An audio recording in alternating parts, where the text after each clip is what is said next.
Le Japon est souvent dépeint dans les animés, les mangas et les films comme un pays de cerisiers en fleurs et d'attraits culturels. Pourtant, il existe un autre visage. Un monde éblouissant de lumière, au néon, de divertissements provoquants et de restaurants dotés de robots. À quoi ressemble la vie dans ce royaume intrigant? Et quels secrets se cachent dans ces recoins ombragés? Rejoignez-nous pour explorer comment cette facette du Japon a évolué en quelque chose de totalement unique. Selon l'indice de l'écart entre les genres du Forum économique mondial, le Japon se classe parmi les pays développés les moins avancés en matière d'égalité des genres, mettant en lumière un déséquilibre flagrant qui façonne la vie quotidienne de nombreuses femmes. Malgré la réputation mondiale du Japon en matière d'innovation et de modernité, des traditions profondément ancrées exercent souvent une pression sur les femmes pour qu'elles privilégient la famille au détriment de leurs aspirations professionnelles. Cela se traduit par moins d'opportunités d'emploi et des disparités salariales significatives entre les hommes et les femmes. Dans les lieux de travail, cette inégalité est frappante. Les femmes gagnent souvent moins que les hommes, même dans des postes équivalents ou plus exigeants. Mais le problème va au-delà des emplois. Dans les transports en commun, un problème persistant connu sous le nom de chikan, contact physique non désiré, a troublé d'innombrables femmes pendant des décennies, et les tentatives pour y remédier n'ont été que partiellement efficaces. Pourquoi ce problème est-il si persistant? La tendance culturelle du Japon à éviter la confrontation joue un rôle clé.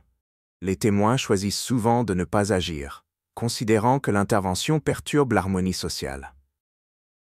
Ashley, une Américaine à Tokyo, a partagé comment sa mère a vécu cela dans un train, où les passants ont simplement ignoré la situation, la laissant se sentir vulnérable. Alors que le Japon équilibre tradition et valeurs modernes, le défi demeure. Comment peut-il garantir l'égalité et la sécurité pour tous? Le changement doit-il venir de transformations sociétales ou de lois plus strictes? Partagez vos pensées dans les commentaires et examinons ensemble cette question cruciale.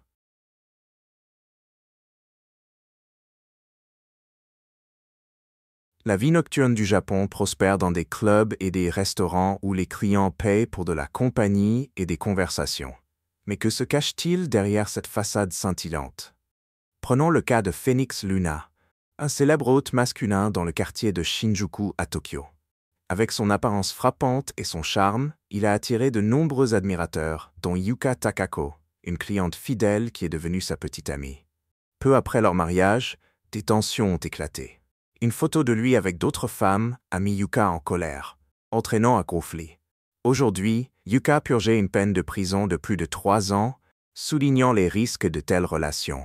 L'histoire de Phoenix n'est pas unique. En 2000, la Britannique Lucy Blackman a disparu peu après avoir commencé à travailler au Japon. Sa disparition liée à un client a révélé les dangers auxquels sont confrontés les travailleurs de la vie nocturne au Japon. Elle a également mis en lumière à quel point la sécurité peut être précaire pour ceux qui vivent à la limite, luttant contre les défis de la vie. Kabukicho, la ville sans sommeil de Tokyo, éblouie avec ses divertissements thématiques, ses lumières brillantes et ses personnages flamboyants promouvant des clubs et des spectacles. Mais que cache cette atmosphère joyeuse et ce scintillement néon? Dans les coulisses, des clubs, des artistes et des restaurants avec des hôtesses accueillantes opèrent prudemment dans le cadre légal strict du Japon. Mais qui s'assure que ces règles sont respectées?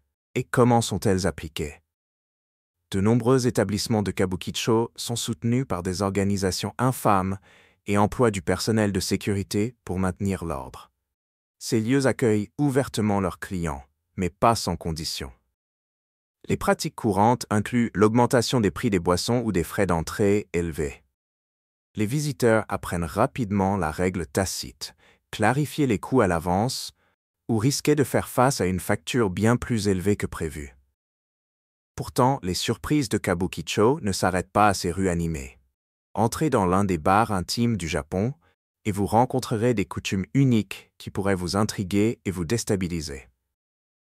Avant d'aller plus loin, j'ai une petite faveur à vous demander en 10 secondes. Si vous appréciez ce contenu et souhaitez nous soutenir, veuillez activer la cloche de notification et vous abonner.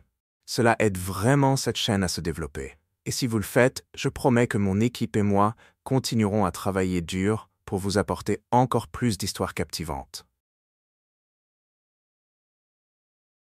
Les izakayas sont la version japonaise des pubs. Allant de lieux modestes servant des boissons et des collations abordables à des établissements haut de gamme avec des intérieurs élégants, des salles privées et des menus gastronomiques. Étonnamment, de nombreux établissements fonctionnent encore uniquement sur une base de paiement en espèces. Donc, avoir de l'argent liquide sur soi est une sage précaution pour éviter toute awkwardness lors du règlement de l'addition. Une tradition marquante des izakayas est l'otoshi, un petit apéritif servi dès que vous vous asseyez. Beaucoup de visiteurs supposent qu'il est gratuit, mais il est en réalité obligatoire, un frais de siège coûtant environ 3 à 5 euros par personne. Ce n'est pas le seul aspect inattendu des izakayas. Ces établissements sont généralement compacts, accueillant seulement 10 à 15 clients. En raison de cet espace limité, traîner trop longtemps peut déranger le personnel et d'autres clients attendant leur tour. Imaginez être poliment invité à partir simplement parce que votre temps est écoulé. Au Japon, ce n'est pas inhabituel, surtout lors des soirées chargées. Alors laquelle de ces coutumes uniques vous semblerait la plus difficile, la politique de paiement en espèces, le frais de siège ou la limite de temps? Partagez vos pensées dans les commentaires ci-dessous. Les geishas, l'un des symboles culturels les plus emblématiques du Japon, ont une histoire remontant au XVIIe siècle. Contrairement à la croyance populaire, les geishas sont des artistes hautement qualifiés, maîtrisant le chant, la danse et le jeu du shamisen, un instrument traditionnel japonais. Associés à leurs compétences conversationnelles raffinées, ces talents créent une image d'élégance et de grâce. Leur kimono élaboré et multicouche symbolise l'exclusivité, les distinguant des autres professions nocturnes de leur époque. Qu'est-ce qui a causé le déclin de la culture des geishas? Après la Seconde Guerre mondiale, le gouvernement japonais a interdit le travail des enfants dans les maisons de geishas. Et alors que l'économie japonaise prospérait, les familles faisaient face à moins de difficultés financières. Par conséquent, le nombre de geishas a chuté de manière spectaculaire, passant de près de 900 000 dans les années 20 à environ 1000 aujourd'hui, principalement concentrés à Kyoto et Tokyo. Dans le Japon moderne, l'esprit des geishas perdure dans les clubs de luxe, où un service attentif est la marque de fabrique. Ces lieux offrent plus qu'un simple endroit pour boire. Ils fournissent un environnement pour des discussions d'affaires, des négociations et l'établissement de relations professionnelles dans un cadre détendu. Pour de nombreux hommes japonais, cette extension de la culture du travail fait le pont entre formalité et loisirs. Au Japon, une pratique connue sous le nom de dating compensé suscite des inquiétudes. Cela implique des hommes payant pour de la compagnie, ce qui inclut parfois des rencontres intimes. Bien qu'elle existe dans une zone grise légale, elle est souvent liée à des activités illégales. Mais pourquoi les gens s'engagent-ils dans cela? Et quelles en sont les conséquences? Les difficultés financières poussent de nombreuses femmes vers cette tendance, attirées par la promesse d'argent facile. Le gouvernement japonais reconnaît le problème, mais trouve difficile de le réglementer. Les autorités notent que certains groupes l'utilisent comme couverture pour des activités criminelles, soulevant de sérieuses questions sur son ampleur et son impact. Les effets vont au-delà de la légalité. Les experts avertissent que les jeunes impliqués peuvent souffrir de tristesse et de honte, ce qui peut rendre difficile pour eux de construire des relations saines. Ces coûts émotionnels soulignent la complexité de l'abordage de cette question controversée. La vie nocturne du Japon ne se limite pas aux bars, clubs et karaokés. Une industrie unique et en pleine expansion se concentre sur la satisfaction des besoins émotionnels à travers la compagnie louée. Dans une société où près d'un adulte sur 3 signale des difficultés à établir des connexions personnelles en raison de pressions professionnelles et de plannings exigeants, la demande de compagnies engagées a augmenté de manière constante. Mais qu'est-ce qui motive cette demande? Pour environ 50 € de l'heure, avec une réservation minimum de 2 heures, les clients peuvent engager un compagnon pour discuter, se promener ou simplement s'asseoir dans un café pour tenir compagnie. Loin d'être une nouveauté, cette pratique est devenue un secteur en plein essor, générant près de 10 milliards de yens de revenus ces dernières années. Qui utilise ces services? Étonnamment, ce ne sont pas seulement des jeunes adultes célibataires. De nombreux clients sont des individus mariés qui se sentent déconnectés dans leur relation et recherchent un soutien émotionnel sans attache personnelle. Dans ce contexte, la compagnie devient un service transactionnel plutôt qu'un lien véritable, soulevant des questions sur les relations modernes et les vides émotionnels dans le monde rapide d'aujourd'hui. Mais les offres ne s'arrêtent pas là. Cette industrie propose également des locations de famille, où les clients peuvent engager non seulement un ami ou un frère, mais même une famille entière. Pour environ 370 €, des entreprises comme Family Romance permettent aux clients de créer leur réunion familiale idéale, en personnalisant les membres par âge, apparence et personnalité. Les options peuvent inclure l'engagement d'un grand frère attentionné pour un événement formel, ou d'une épouse aimante et d'un enfant obéissant pour représenter un scénario familial parfait. Dans un pays réputé pour son innovation technologique, les bars avec du personnel robot commencent à marquer la scène nocturne du Japon.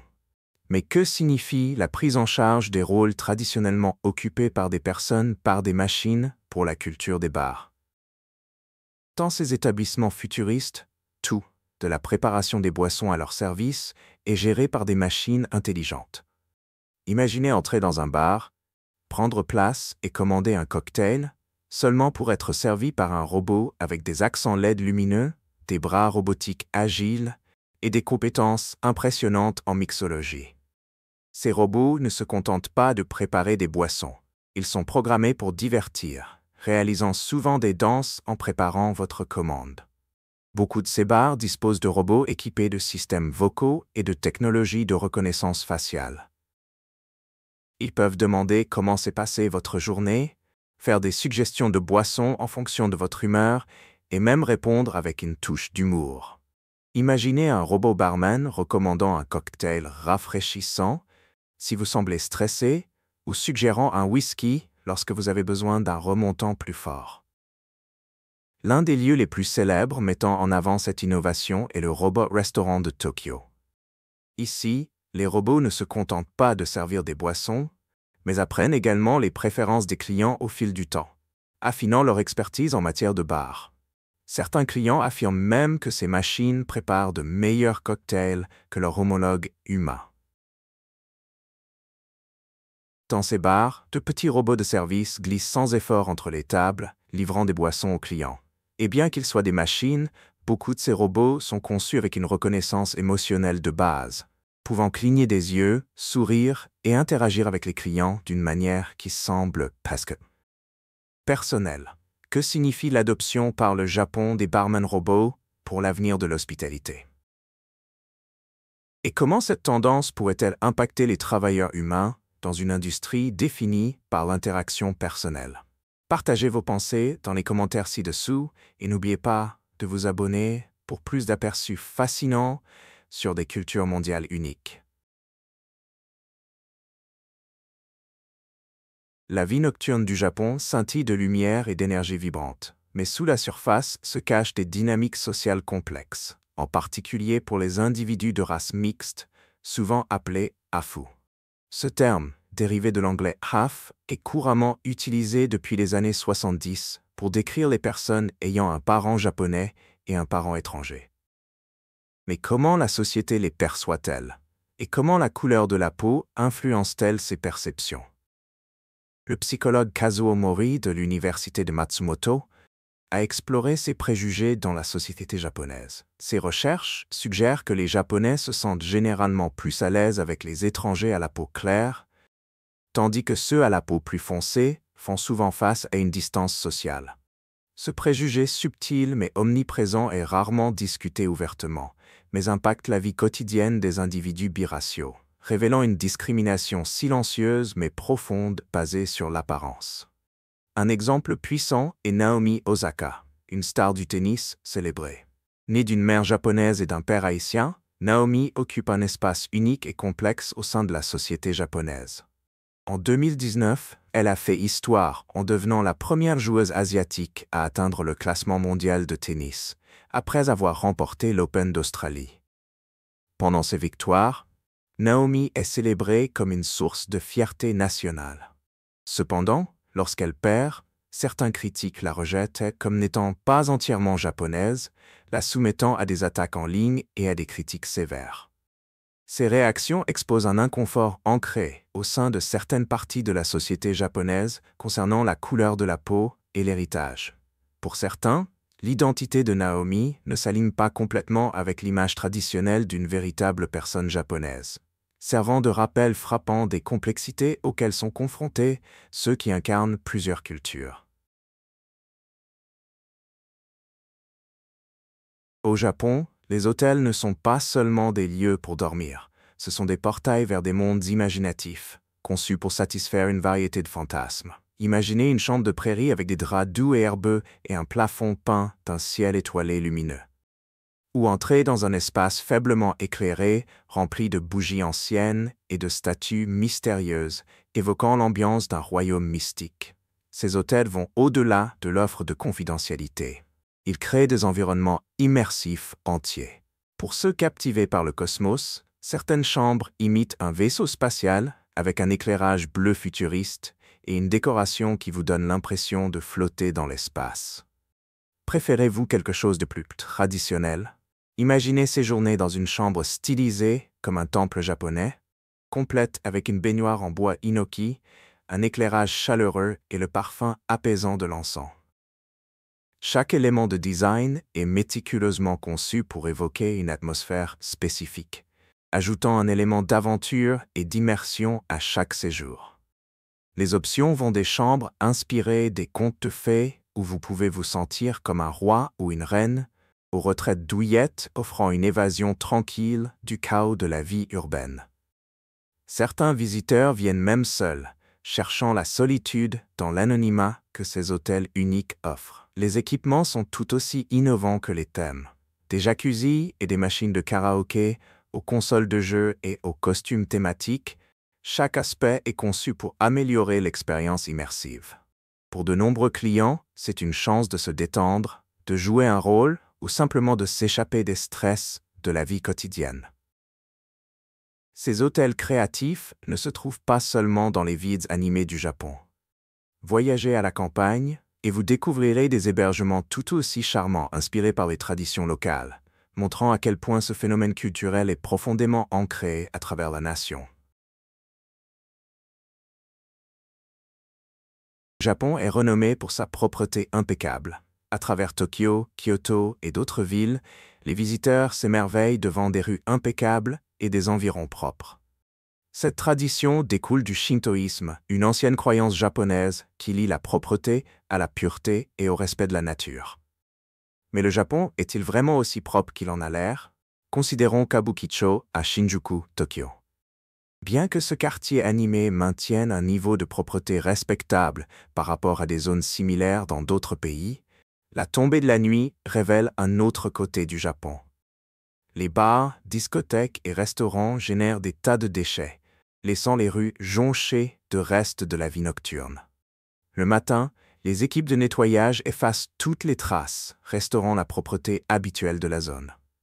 Cela reflète-t-il un engagement profond envers la propreté, ou est-ce simplement un effort pour dissimuler les excès d'une culture nocturne vibrante? Le Japon fait également face à une contradiction unique. Malgré des pratiques de recyclage strictes, la nation a une consommation exceptionnellement élevée de plastique à usage unique.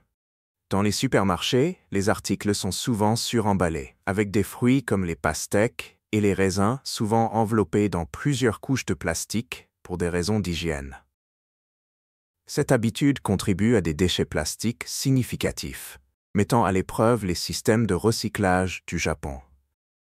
Avec une telle utilisation répandue du plastique, La nation peut-elle vraiment maintenir ses valeurs de pureté et de respect de l'environnement? La relation complexe du Japon avec la propreté et les déchets soulève des questions critiques sur la manière dont un pays dévoué à la pureté fait face aux défis environnementaux du consumérisme moderne.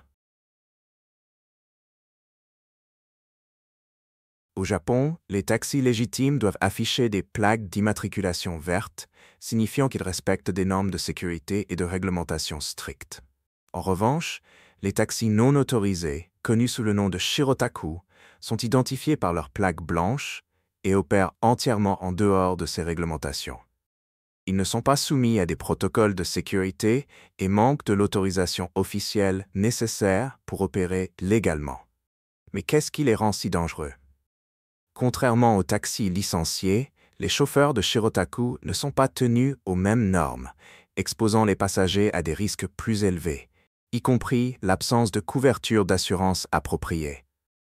Ces taxis non autorisés sont particulièrement courants autour des quartiers animés de la vie nocturne et des aéroports, où ils ciblent souvent les visiteurs étrangers. Pour les voyageurs peu familiers avec la langue ou les coutumes du Japon, naviguer parmi les options de transport peut être difficile, et les chauffeurs de Shirotaku exploitent souvent cela. Les rapports incluent des cas de tarifs exorbitants, de détours inutiles pour gonfler les coûts, et même de vols ou d'agressions.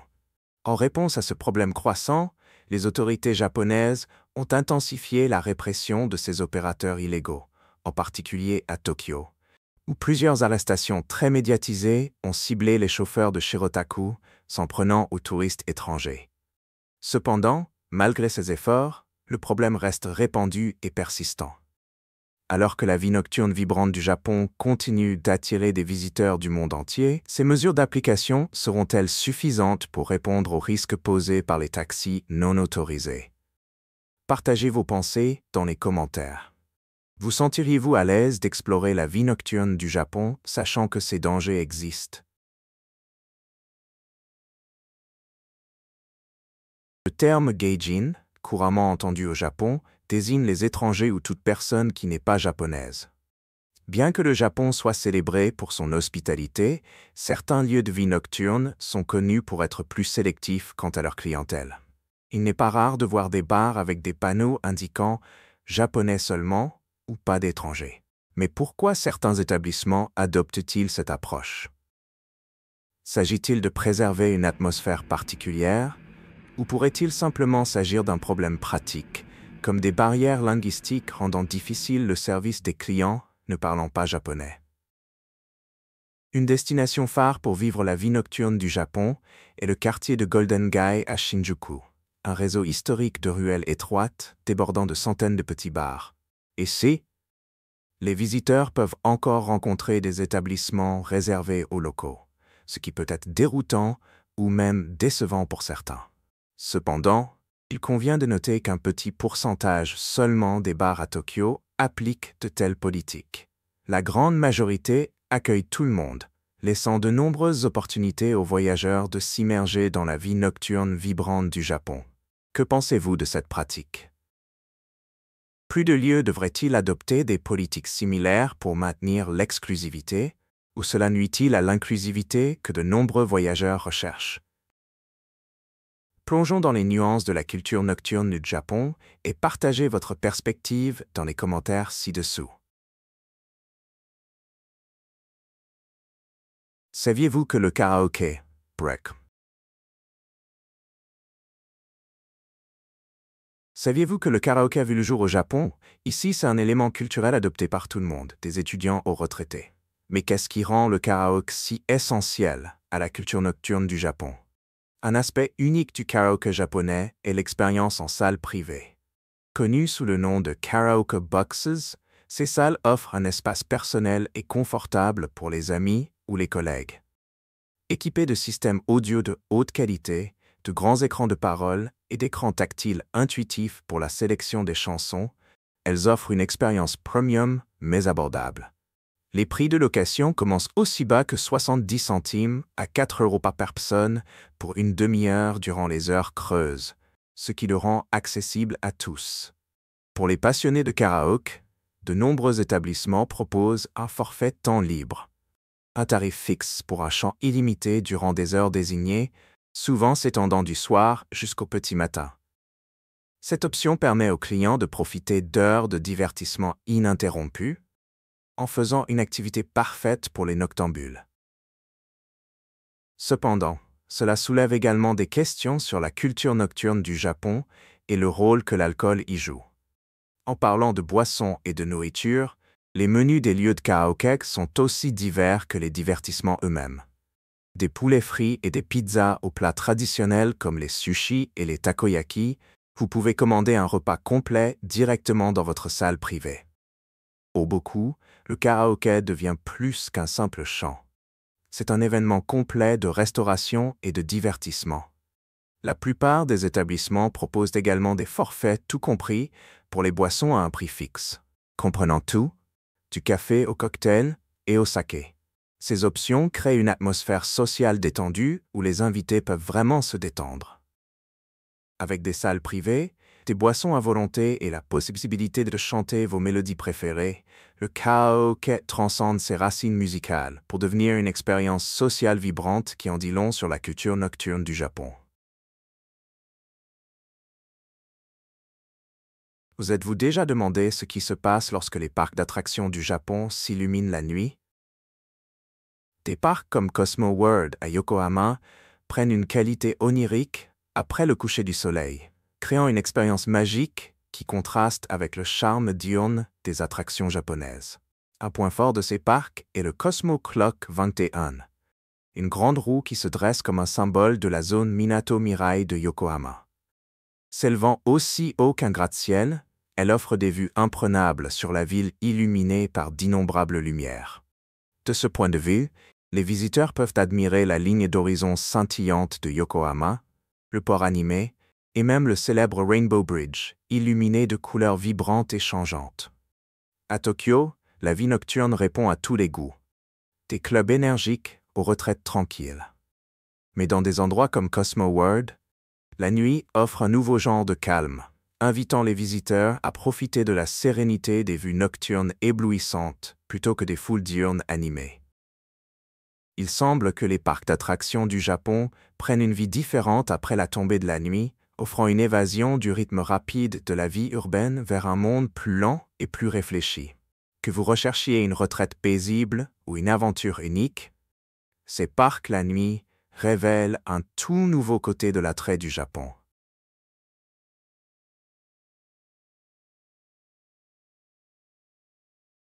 Bien que le Japon soit renommé pour sa sérénité et son ordre, ses zones urbaines figurent parmi les plus bruyantes au monde. Dans certaines des zones les plus densément peuplées du Japon, les niveaux de bruit dépassent souvent les limites de sécurité. Selon un rapport de 2018 de l'Organisation mondiale de la santé, le bruit urbain au Japon dépasse fréquemment les 53 décibels recommandés et peut atteindre près de 70 décibels, environ 40% plus élevé que ce qui est considéré comme sain pour l'audition humaine. Les efforts pour réguler le bruit urbain ne sont pas nouveaux au Japon. Dès les années 60, les responsables de Tokyo ont introduit des ordonnances pour limiter le bruit des rassemblements nocturnes dans les quartiers résidentiels. Cependant, les défis politiques ont souvent affaibli ces initiatives, laissant les communautés exposées à des niveaux de bruit élevés. En 1999, le Japon a révisé sa loi sur la réglementation du bruit environnemental, établissant des directives plus strictes pour protéger les citoyens. La loi limite le bruit nocturne à 45 décibels et impose des pénalités aux établissements qui dépassent cette limite. Pourtant, les lieux de vie nocturnes continuent de se répandre dans des zones mixtes, créant des tensions qui s'intensifient parfois en litige. Un cas notable s'est produit près de la base aéronavale d'Atsugi, où les résidents ont réussi à obtenir une compensation pour des nuisances sonores excessives. Les normes culturelles ajoutent une dynamique intéressante au problème du bruit au Japon. Contrairement à d'autres pays où les voisins bruyants pourraient être confrontés directement, de nombreux Japonais hésitent à aborder de telles questions en face à face.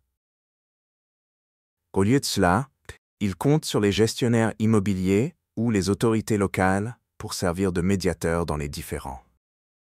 Bien que cette approche puisse maintenir l'harmonie sociale, elle retarde souvent les résolutions, ajoutant une pression sur les communautés touchées. Si vous avez aimé la vidéo d'aujourd'hui, n'hésitez pas à cliquer sur le bouton j'aime et n'oubliez pas de vous abonner à la chaîne.